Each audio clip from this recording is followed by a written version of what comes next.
Olá! Muito se fala sobre a necessidade de redução de emissão de CO2 para a atmosfera. Mas o que é o CO2? De onde é gerado esse gás formado por três moléculas? Por que ele causa o aquecimento global? E qual a sua importância nos dias atuais? Nesse vídeo, vamos aprofundar nossos conhecimentos e obter um entendimento mais profundo acerca das questões que envolvem o dióxido de carbono. Por volta do século XVIII, o planeta Terra começa a sentir os efeitos das atividades humanas através da Revolução Industrial, com a utilização de carvão mineral e petróleo como fonte de energia nos maquinários das indústrias, bem como com o aumento na criação de animais em grandes rebanhos. A emissão de dióxido de carbono, CO2, passou a aumentar consideravelmente então, sendo um dos principais gases emitidos para a atmosfera. O mesmo é o mais abundante entre os gases, possuindo um tempo de permanência de até 100 anos. Também apresenta maior contribuição para o aquecimento global, sendo responsável por 70% das emissões de gases do efeito estufa. O dióxido de carbono, CO2, também conhecido como gás carbônico, é um composto químico gasoso que provoca graves desequilíbrios no efeito estufa do planeta Terra.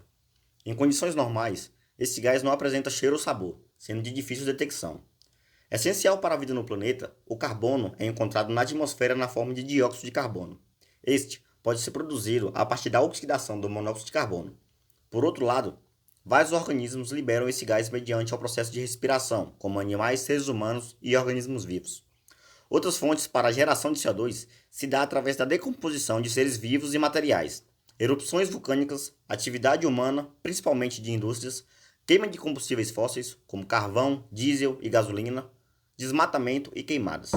No entanto, o que preocupa não é a presença do dióxido de carbono na atmosfera, mas sim a alta concentração em que se encontra.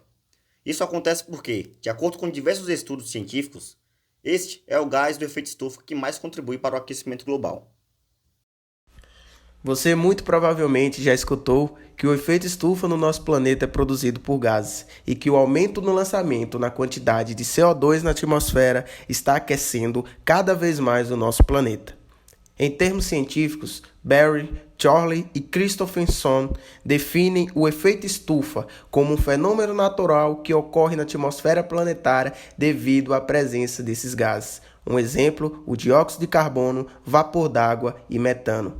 Esses possuem a propriedade de serem transparentes à radiação visível, proveniente do Sol, mas parcialmente opacos à radiação infravermelha emitida pela superfície planetária. Recentemente, o fenômeno do efeito estufa tem recebido uma atenção crescente em face da preocupação com o aquecimento global.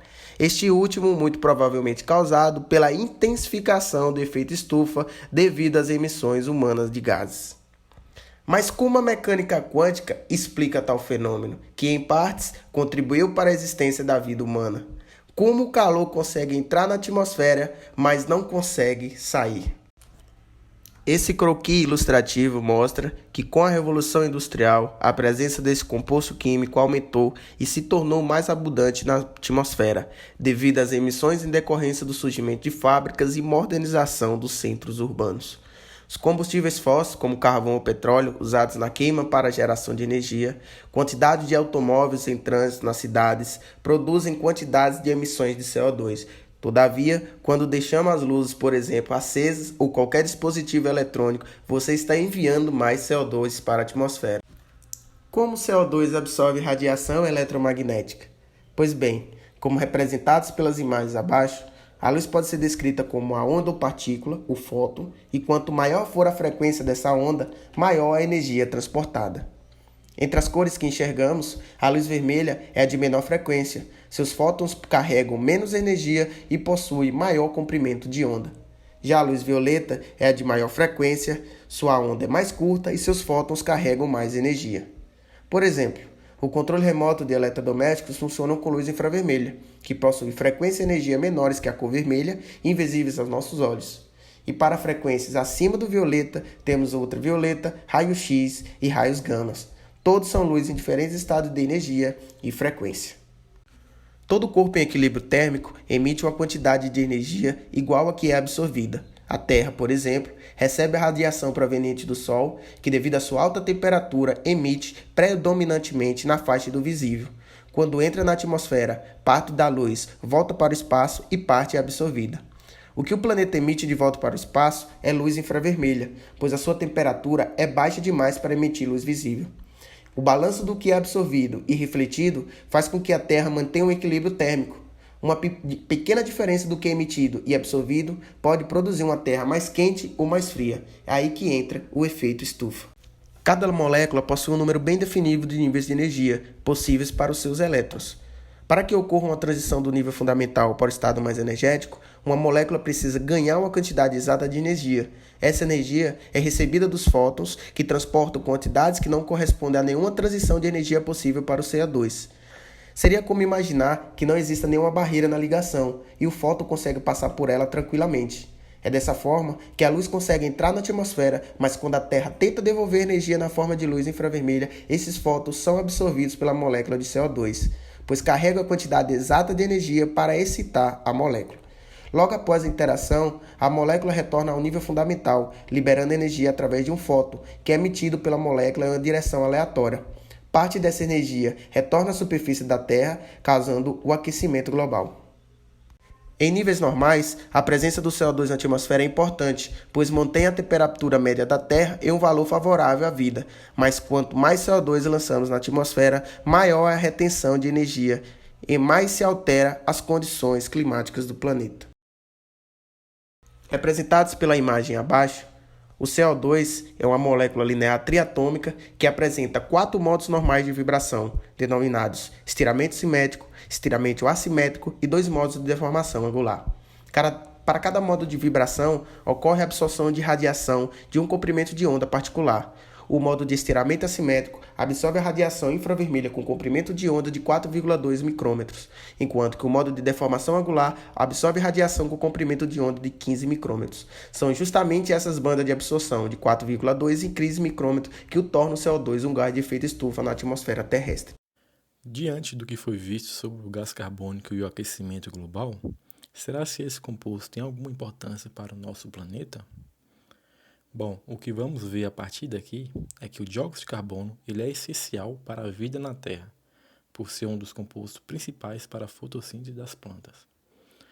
O CO2 é um elemento imprescindível para a manutenção da vida terrestre, uma vez que as plantas necessitam dele para realizar o processo de fotossíntese. Mas o que é a fotossíntese? A fotossíntese é um processo celular pela qual a maioria dos seres autotróficos produz substâncias orgânicas. E a energia empregada no processo provém da luz do sol.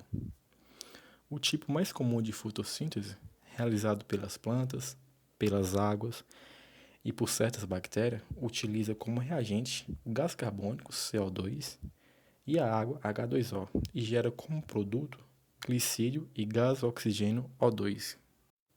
Além disso, o dióxido de carbono, CO2, mantém o aquecimento do planeta. Quando a radiação solar chega à Terra, o vapor de água, o dióxido de carbono e outros gases absorvem o calor, impedindo que eles se dissipam. Isso é importante porque o efeito da luz do Sol na superfície da Terra, incluindo os oceanos, é refletido sob a forma de raios infravermelhos. Ao absorver essa radiação, os gases esquentam toda a atmosfera como se fosse um cobertor que mantém o planeta aquecido. Não fosse essa barreira, a temperatura da Terra cairia drasticamente, inviabilizando a existência de várias espécies. Entretanto, a concentração exagerada do gás carbônico na atmosfera gera desequilíbrio, pois intensifica o efeito estufa e acelera mudanças climáticas. Portanto, aqui vimos duas grandes importâncias do dióxido de carbono, que é um composto essencial para a realização da fotossíntese, um processo vital para a manutenção dos seres vivos, e também a propriedade de absorver radiação infravermelha. Alternativas para o controle do dióxido de carbono. Temos que o sequestro de carbono da atmosfera é a principal solução. As atuais técnicas, também chamadas de neutralização de carbono, reproduzem ou procuram reforçar as formas naturais da captura desse gás. Exemplos são reflorestamento, captura por meio de eletrólise e sequestro geológico do carbono, que busca devolver o carbono comprimido para o subsolo por meio de injeções em um reservatório geológico. Por outro lado, para diminuir a emissão de CO2, há a possibilidade de se privilegiar de fontes renováveis que substituem combustíveis mais poluentes, como o carvão, por outros menos nocivos, como a biomassa, energia solar e eólica.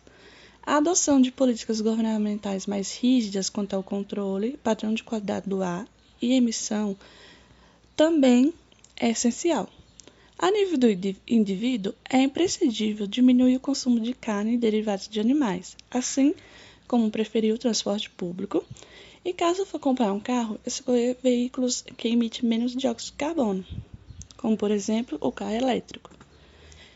Além disso, coisas simples do dia a dia podem fazer uma grande diferença, como reciclar seu lixo, fazer revisão do seu carro, preferir eletrodomésticos que apresentem etiqueta de eficiência energética, utilizar ecobags para fazer compras, entre outros.